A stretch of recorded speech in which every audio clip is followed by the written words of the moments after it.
and the defending SIAC champions are poised and ready for another run at the conference title. It's the oldest high school rivalry in the capital city, Lee versus Lanier. This one's brought to you straight out of Crampton. Crampton Bowl, that is. The Tigers have been preaching faith, focus, and finish all year long, and they were finally able to mark off that final task.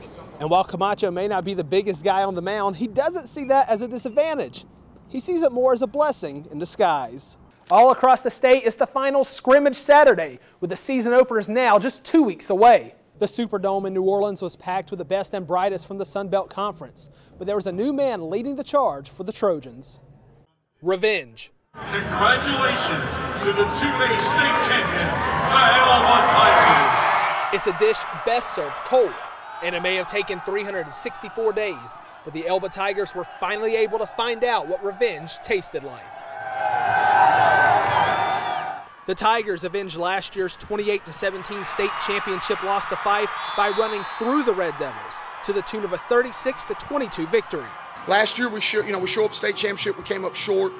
It's a huge task to make it back 2 years in a row, but we did it through hard work, dedication, determination. And my hat's off to all these young men in our program because, again, hey, they make me look like I can coach. Elba looked like another team that plays at Bryant-Denny Stadium as they held the Red Devils to just 260 total yards, with only 24 of those coming through the air.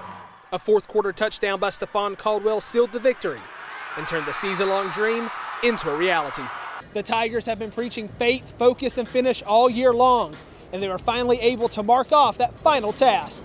So you definitely finished, all of you did the last F in our motto this year, faith, focus, finish. And while revenge is sweet, redemption is so much sweeter. Justin McNelley, the news at 9.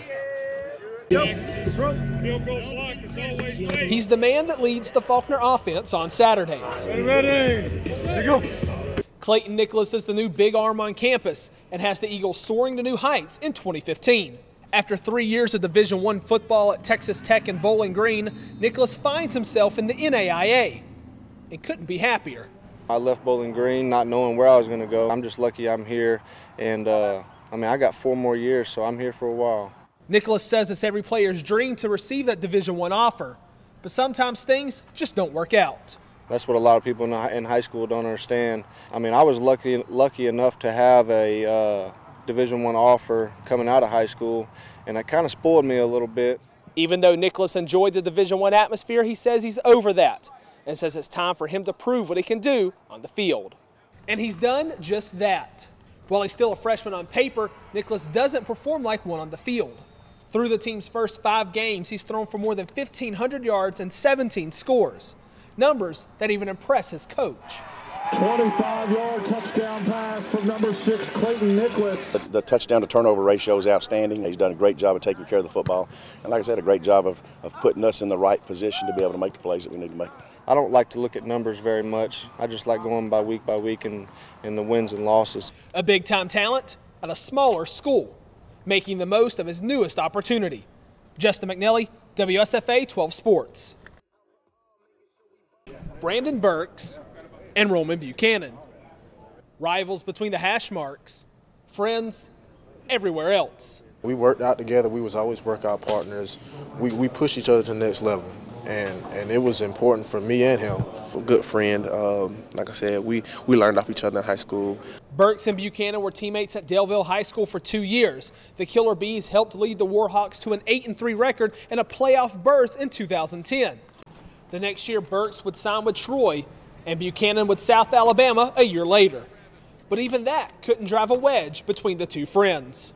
I'm just proud of Brandon, he's proud of me. We're just glad to be doing what we do. I definitely want to beat him, and he definitely wants to beat me. We're blessed to be doing it in the same conference. I'm so proud of Brandon.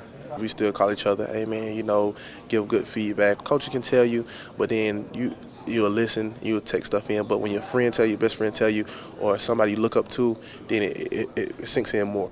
The Daleville duo still keeps in touch as much as they can and maintain a friendly rivalry on the field. These former teammates, now turned rivals, have nothing but respect for one another, but there's a difference of opinion on who would win that one-on-one matchup. One-on-one? Oh, me. I'm an offensive player, man. The advantage I got over him is I know the play that I'm going to run. He don't know. No, I'm definitely going myself. I'm not about to let Burt's do me like that. The two get one last chance to settle the score as the Jaguars visit the Trojans October 3rd. Justin McNelley, WSFA 12 Sports.